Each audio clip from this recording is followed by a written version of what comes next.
All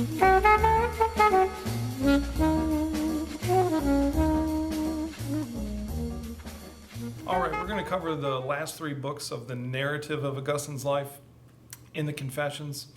We'll have one lecture that kind of ties it all together afterwards, but here we get into the drama, we get into the meat. In my opinion, we get into the climax of the narrative. Books 1, 2, and 3 mapped this journey of this homeostasis to the cataclysmic event that life is sinful, life is sinful, life is sinful. But then he read Cicero's Hortensius, and it put him on a quest for wisdom. And then Augustine turned to the scriptures and was unsatisfied. And then turned to Manichaeism and adopted that for a while, but abandoned it because it didn't help him process evil in the real world. Then turned to academic skepticism. Now he is past his skepticism phase and is willing to consider a new context for how he is thinking about the world, Neoplatonism. Now, before we get into this, we have to have another discussion as to what Neoplatonism is. It's Neoplatonism because it is based on the thought and the writings of Plato, but it's taken on new significance, and there's a lot of added pieces to the puzzle here. And these new pieces to the puzzle are best summarized by a writer named Plotinus. I know this gets confusing. There's Plato and there's Plotinus.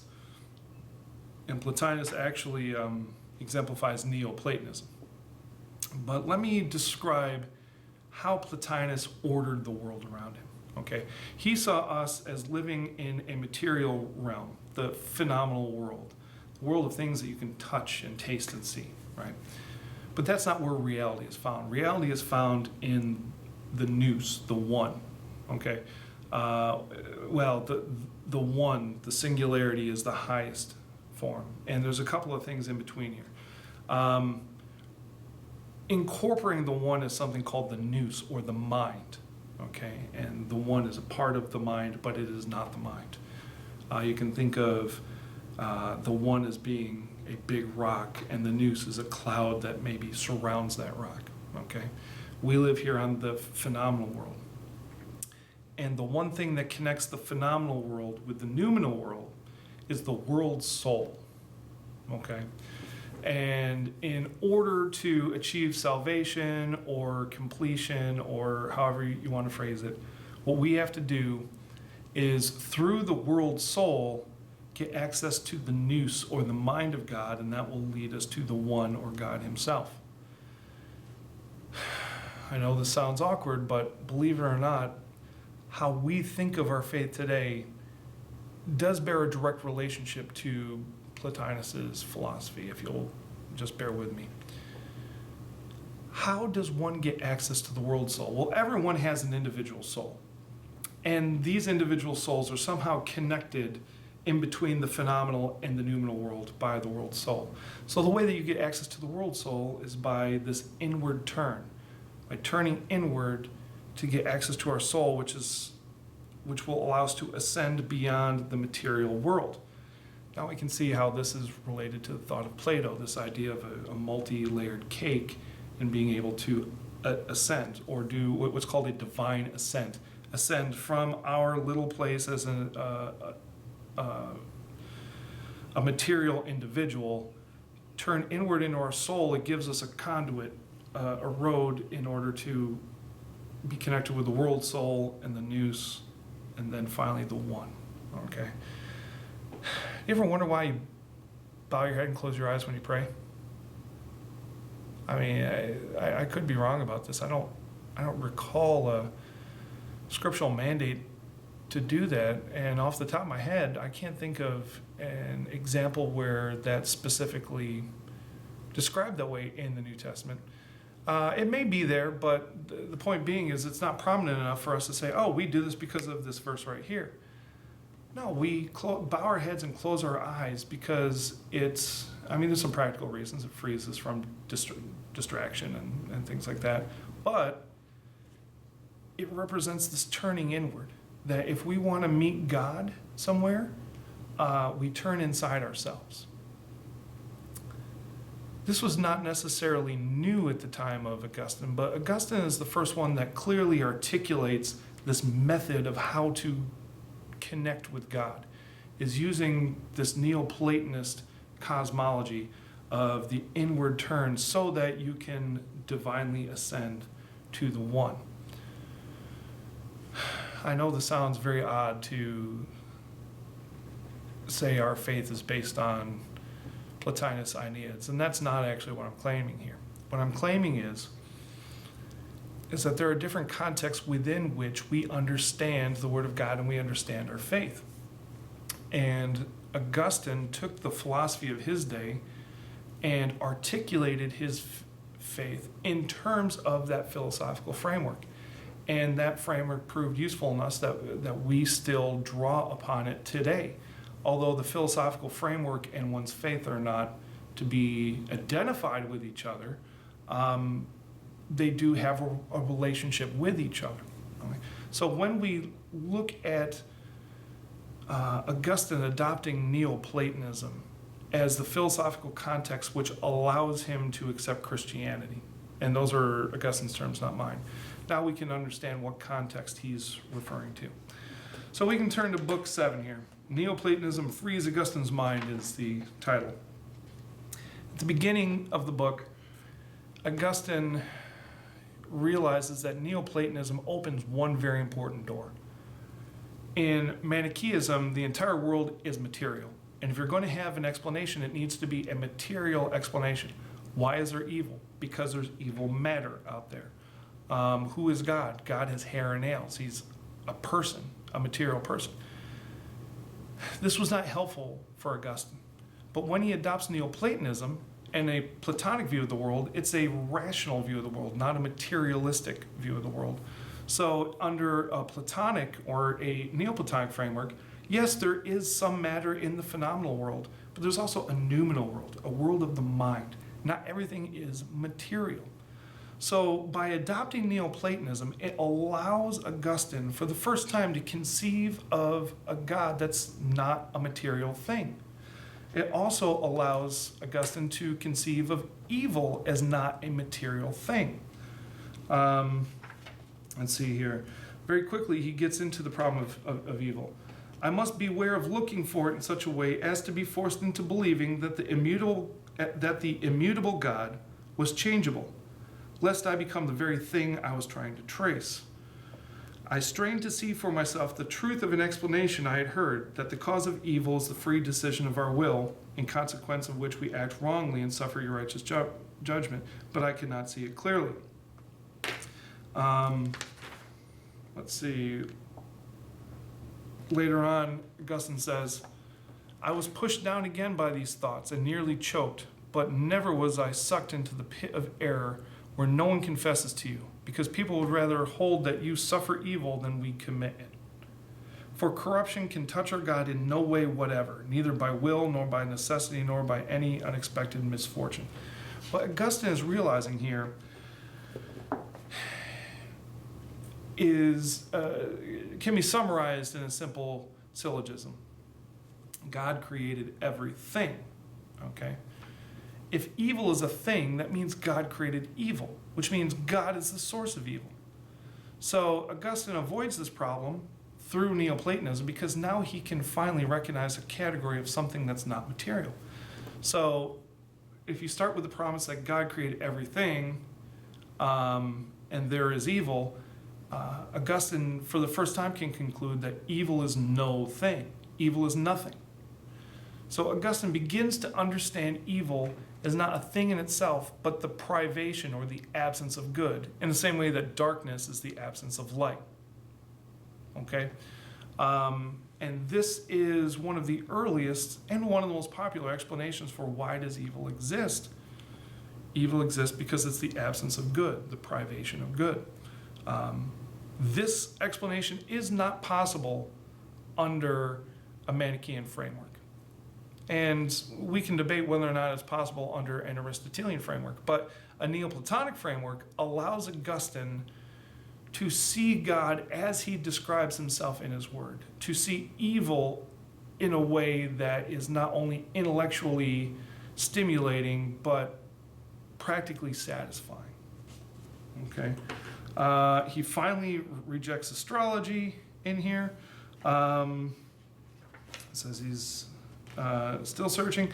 And remember when Augustine became a Platonist, and when Augustine became a Manichae, and one of the first books he read was Aristotle's 10 Categories.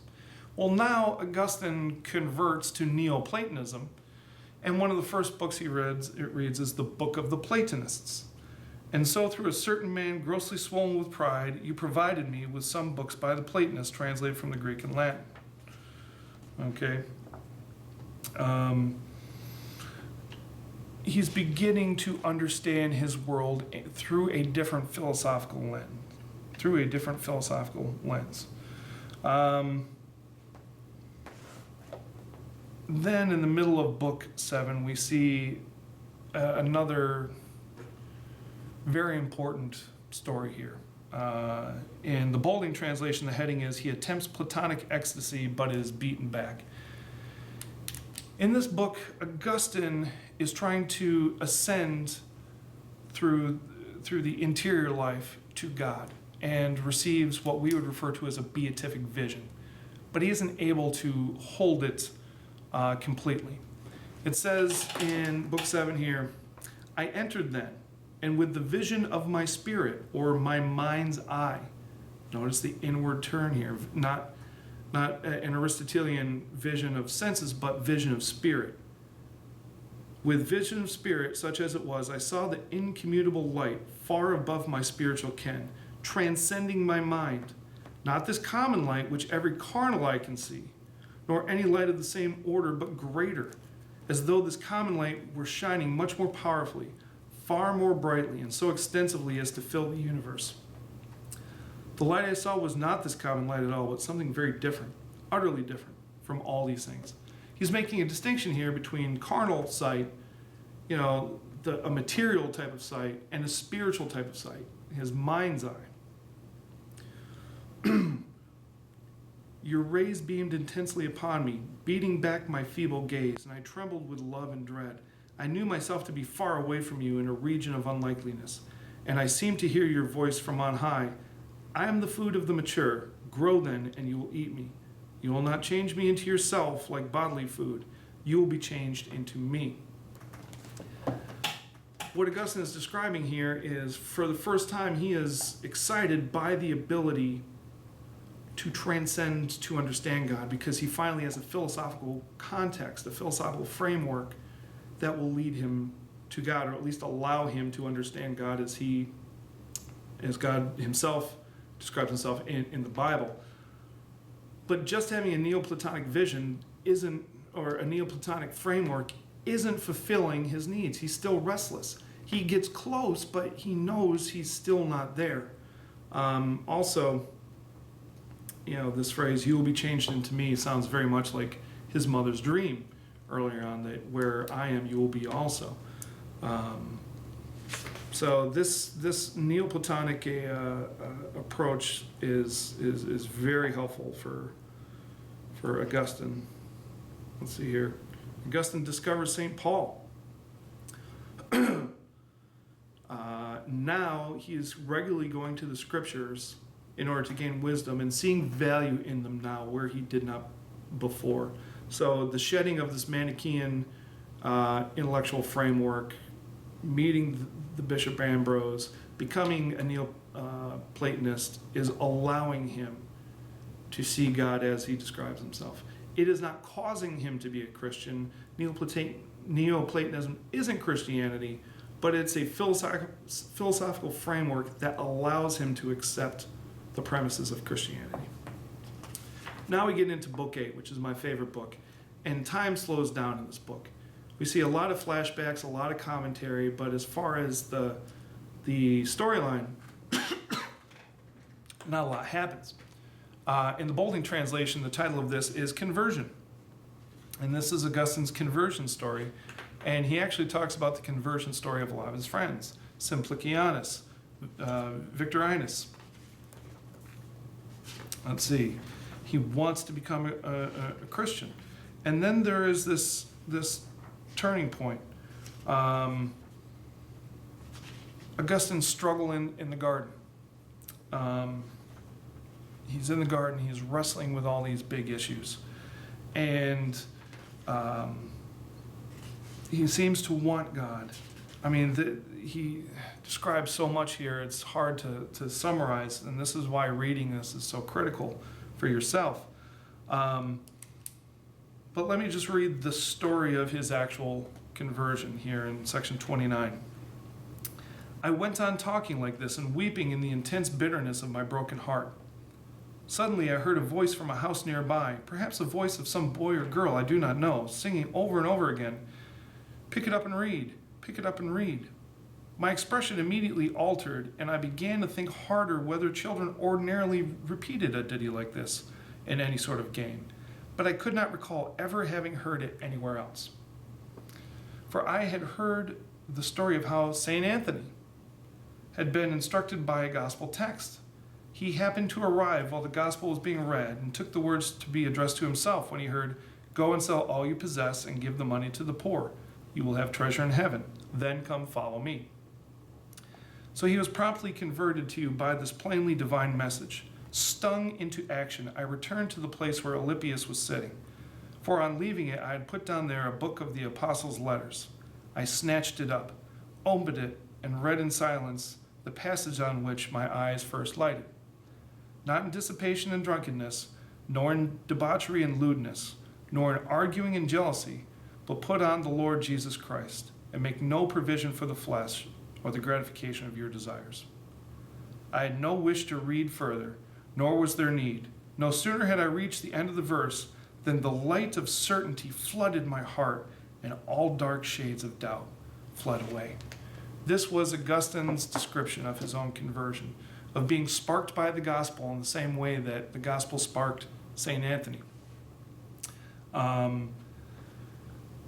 Who do you think would be the most excited about this news? Augustine's mother. Augustine goes and tells his mother, and she is overjoyed. And that announcement to Monica is foreshadowing Book 9. Because Book 9 was Augustine as a Christian, okay? Death and rebirth. Probably Augustine renounces his career. He quits the life of being the top rhetorician. He's no longer trying to just speak with persuasion and eloquence. Now he wants to speak truth, okay? He gets together with his mom. Well, first you see here the death of two different friends, the death of Verecundus and the death of Nebridius. And in Book 4, when Augustine had the philosophical answers the Manichaeans provided, you get all this very dramatic language about black grief closing over his heart. Everywhere I looked, I was sad because they had held him not. I was an enigma to myself. You don't have the same language here. That Augustine's still sad his friends are gone, but with Christianity, he now has a framework that doesn't leave him restless, that is satisfying, or as satisfied as you can be in the light of the death of your friends. There's a peace there, there's a quiet there. It is a very interesting contrast from book 4. Augustine goes on a spiritual retreat with his mom and his friends to a place in Italy called Cassiciacum. And later on, he describes this inward and upward turn. For me, good things were no longer outside, no longer quested for by fleshly eyes in this world's sunlight. Notice it touches on this theme of restlessness. He's no longer questing for these things. Those who want to find their joy in externals all too easily grow empty themselves. They pour themselves out on things which, being seen, are but transient, and lick even the images of these things with their famished imagination. If only they would weary of their starvation and ask, "Who will show us good things?" Let us answer them, and let them hear the truth. The light of your countenance has set its seal upon us, O Lord. We are not ourselves that light which illuminates every human being, but by you we are illumined. so that we who were once darkness may become light in you. Notice there's a lot of this language of darkness and light. Even in Augustine's conversion, he talked about the light of certainty flooded his heart. This is this inward and upward turn. Let's see. Augustine was healed of a toothache. That's very important. Let's see. He becomes baptized. Where's the important part? Monica's story. Monica's story. Here we see a break in the narrative to go and tell the story of his mother. And his mother, it looks like she had a rough life. It looks like she has been abused by her husband, a victim of domestic violence, and had turned to alcohol to self-medicate. And that became a problem. And as a result, when she found Christ, she became a peacemaker and was passionate about the conversion of her son. It also says in here that Augustine's father, Patricius, who we don't hear a whole lot about, also became a Christian before his death. And at the end of the story, we see a second beatific vision. We see a second attempt that Augustine makes to turn inward and upward to God with his mother. And this one looks as if it was successful. And we lifted ourselves in longing yet more ardent towards that which is, not God, and step by step traversed all bodily creatures and heaven itself, whence sun and moon and stars shed their light upon the earth. Higher still we mounted by inward thought and wondering discourse on your works, and we arrived at the summit of our own minds. And this too we transcended, to touch that land of never-failing plenty, where you pasture Israel forever with the food of truth. Life, there is wisdom, through whom all these things are made, and all others that have been or ever will be. But wisdom herself is not made. She is as she always has been and will be forever. Rather, we should say that in her, in wisdom, there is no has been or will be, but only being. For she is eternal, but past and future do not belong to eternity. Here, Augustine is equating wisdom with that which is, with something eternal. God himself and wisdom are the same things.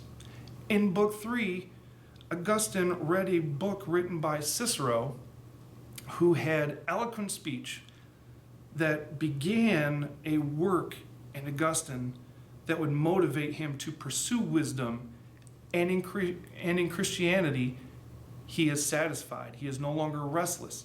He has found wisdom. But as it turns out, wisdom was so much bigger than he thought it was. Wisdom is actually Jesus Christ, God himself.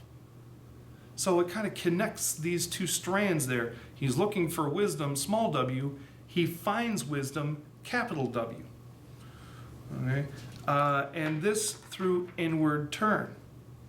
We just touched the edge of it by the utmost leap of our hearts. Then, sighing and unsatisfied, we left the first fruits of our spirit captive there and returned to the noise of articulate speech, where a word has a beginning and an end.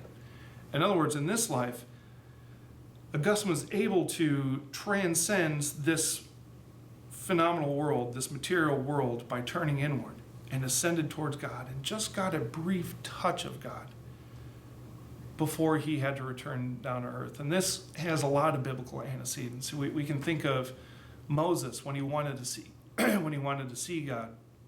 He was only allowed to see just the back of him in passing. It reminds us of the woman who touched just the hem of Jesus and was healed, just like that. It reminds us of Peter in the Transfiguration when he wanted to set up houses for was it Moses, Elijah, and Jesus. And Jesus said, no, we're not going to stay here. We're going to go back down. So we do have some biblical precedent for people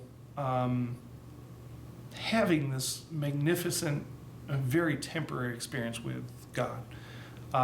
It is important to note that in the biblical examples, they are all physical examples where, Moses didn't turn inside his mind's eye to see God. Moses was able to see the back of God, whatever that means. It's not as if Peter closed his eyes and meditated on seeing Elijah and Moses and Jesus. He opened his eyes and with his carnal vision saw them. So there are some differences here, but I believe this is the spirit that Augustine is invoking here. And just after the story of this beatific vision, we have the death of Monica and Augustine's grief. And again, another comparison between Book 4 and Book 9. Obviously, Monica means so much more to Augustine than his friends, but we still don't have the despair and hopelessness that is described in Book 4, and evidence that Christianity has fulfilled this restlessness, has given not just a theoretical answer to evil, but a practical answer to the experience of evil. And that is the end of Book 9. Now, the Confessions has a couple of other books on the end of it, about memory and thoughts on time and Genesis. We're not going to get into them, not because they're not important, but because there's no real consensus there. And we're trying to find this storyline here. So in the next lecture, we'll talk about how these different components of the story fit into the story theory template and how that helps us understand Augustine's intent and our response better. Thank you.